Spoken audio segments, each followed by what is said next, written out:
This ABC 15 News Update is sponsored by Sanderson Ford, America's best-selling Ford dealership. Good morning, Nick Saletti here with our top stories. Right now, a deadly weekend in Maricopa County. The county attorney's office is preparing to review 6 homicide cases for potential charges. One case involving the death of 15-year-old Elias Longoria, shot and killed in Guadalupe. Investigations are happening for 3 homicides in Mesa, 2 in Phoenix, also up for review. MCAO says they typically review charges for 2 or 3 cases a weekend, but last weekend was a record high for this year. More human remains are turning up at Lake Mead as water levels continue to fall. The National Park Service responding to a call of remains found at the Swim Beach area. This was at least the 4th time human remains have been found at Lake Mead. Those critically low water levels impacting residents here in Arizona as the Bureau of Reclamation declares a Tier 2 shortage for the Colorado River next year. So what does this mean? Steep cuts for Arizona. The state will lose 21% of its water rights, and this will impact farmers in central Arizona. This is the first ever Tier 2 shortage, but marks the 2nd year of cuts in a row. Arizona and Nevada will have cuts. California will not because of previous legislation. It is projected that Lake Mead's water levels will be below 1,050 feet come January. So this is a critical situation. With prices rising, the last thing most of us need right now is to make impulse purchases. But that's harder than ever with ads flooding all over social media. All new this morning, John Matarese shows us how to avoid the impulse buy trap. Impulse buying used to be something we did in the mall when an item caught our eye and we decided to buy it on the spot.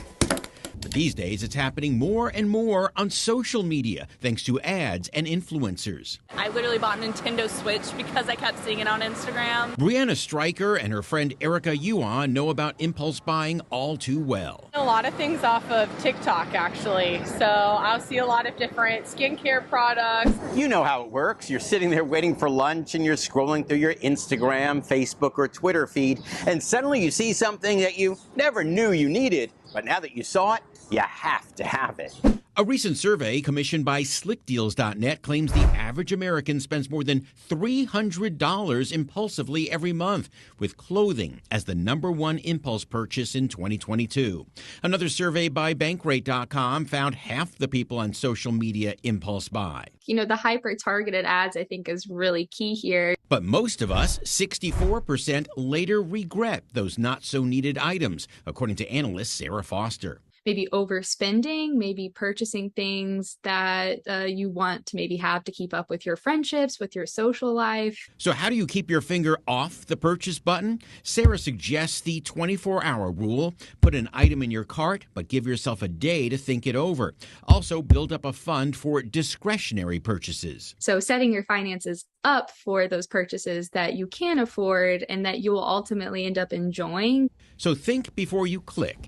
And that way you don't waste your money. I'm John Matarese.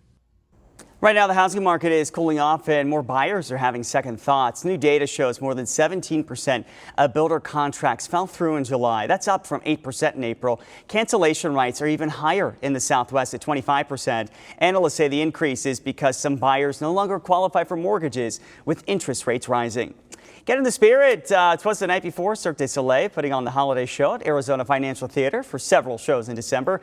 Tickets go on sale today for Live Nation members and open to the public on Friday. Time for that most accurate forecast. I'm meteorologist Iris Hermosillo. That storm threat going up across Arizona, including here in the valley, with a chance for afternoon and evening storms across our state. And for the valley, that chance goes up by the evening commute. Storms are more likely again across northern Arizona, developing through the afternoon into the evening. Watch for heavy downpours and areas of flooding and strong winds, and of course that dangerous lightning too. As you look at Futurecast, you'll notice those storms get going across northern Arizona through the afternoon. And then we're going to have to watch those storms to our north and east as they look to potentially move into the Phoenix area just in time for that evening drive, sometime around 5 to 6 o'clock here this evening, and then continuing to track towards the southwest after that. Overnight things wind down, but we'll see another chance for storms tomorrow. Same setup with storms coming off the mountains and into the valley. A high of 105 today in Phoenix. Lake Havasu tops out at 108, and we'll reach the 70s in Flagstaff, low 80s in Show Low. Temperatures are going to be dropping big time by the end of the week and into the weekend. We're looking for highs in the 90s as storm chances increase. For the latest headlines, weather, and traffic, go to ABC15.com or download our free ABC15 mobile app. This ABC 15 News Update is sponsored by Sanderson Ford, America's best-selling Ford dealership.